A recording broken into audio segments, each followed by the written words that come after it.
नमस्कार, ईश्वरी आर्ट्स या मराठी यूट्यूब चॅनलमध्ये आपले मनापासून स्वागत आहे।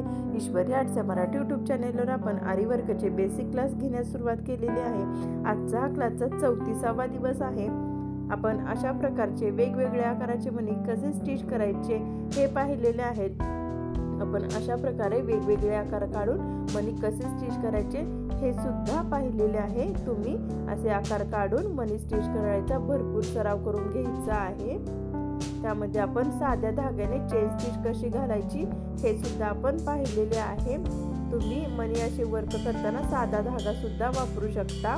इथे आपण साध्या धाग्याने चेन स्टिच पाहिलेले आहे। त्यानंतर साध्या धाग्याने मणी कसे स्टिच करायचे हे सुद्धा पाहिलेले आहे। तुम्हाला जर काही यामध्ये अडचण असतील तर तुम्ही मला कमेंट बॉक्समध्ये विचारू शकता। आज आपण बुट्टे कसे तयार करायचे हे पाहणार आहोत। इथे आपण जरी थ्रेडला एक गाठ बांधून घेतलेली आहे। त्यानंतर खालून आपण वरती धागा घेतलेला आहे। एक सिंगल चेन स्टिच घ्यायची आहे।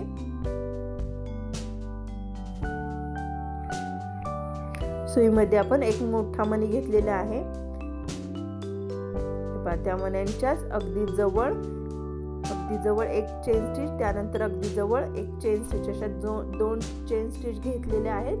त्यानंतर अशा प्रकारे गोलाकार आपण धागा मण्यांमध्ये अडकून घेतलेला आहे।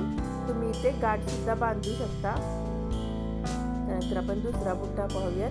एक सिंगल चेन स्टिच घेतलेली आहे। एक शुगर बीड्स आणि मोठा मणी असे दोन मणी आपण सुईमध्ये घेतलेले आहेत। मण्यांच्या जवळ अगदी आपण सिंगल चेन स्टिच घालतोय। नंतर त्याच मण्यांच्या जवळ आणखी एक सिंगल चेन स्टिच घालायची आणि गाठ बांधून घ्यायची आहे। इथे तुम्ही धागा मण्यांना असा अडकू सुद्धा शकता। आपण सुरुवातीला अडकवला होता तसा सुद्धा अडकवून घेऊ शकता। आपण तिसरा बुट्टा पाहूयात। एक शुगर बीड्स, मोठा मणी, शुगर बीड्स असे 3 मणी घेतलेले आहेत। सिंगल चेन स्टिच घालायचे आहे। त्या चेन स्टिचच्या पुढे आणखी एक चेन स्टिच घालायची आहे। त्यानंतर हा धागा मण्यांमध्ये अशा प्रकारे अडकवून घ्यायचा आहे। इथे आपण आणखी एक बुट्टा पाहत आहोत। सिंगल चेन स्टिच घेतलेली आहे। मोठा मणी आपण लावून घेणार आहोत। एक सिंगल चेन स्टिच घालायची आहे। त्याच्यानंतर त्याच्या जवळ आणखी एक चेन स्टिच घालायची आहे आणि मण्यांमध्ये असा धागा अडकवून घ्यायचा आहे। मण्यांमध्ये असा धागा अडकवून घ्यायचा आहे।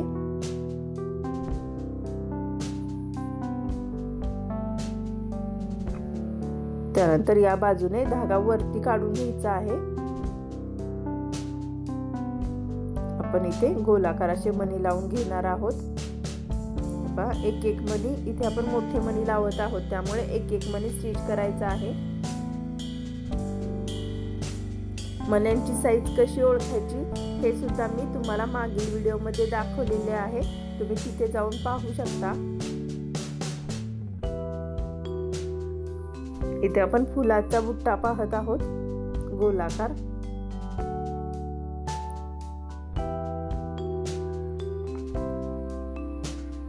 अगदी जवळ मणी स्टिच करायचे आहेत।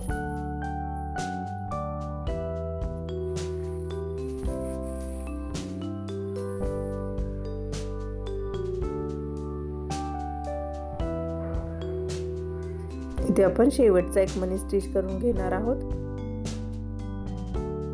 त्यानंतर आणखी एकदा आपण सिंगल चेन स्टिच घेऊन गाठ बांधून घ्यायची आहे। इथे सिंगल चेन स्टिच घेऊन गाठ बांधून घेतलेली आहे।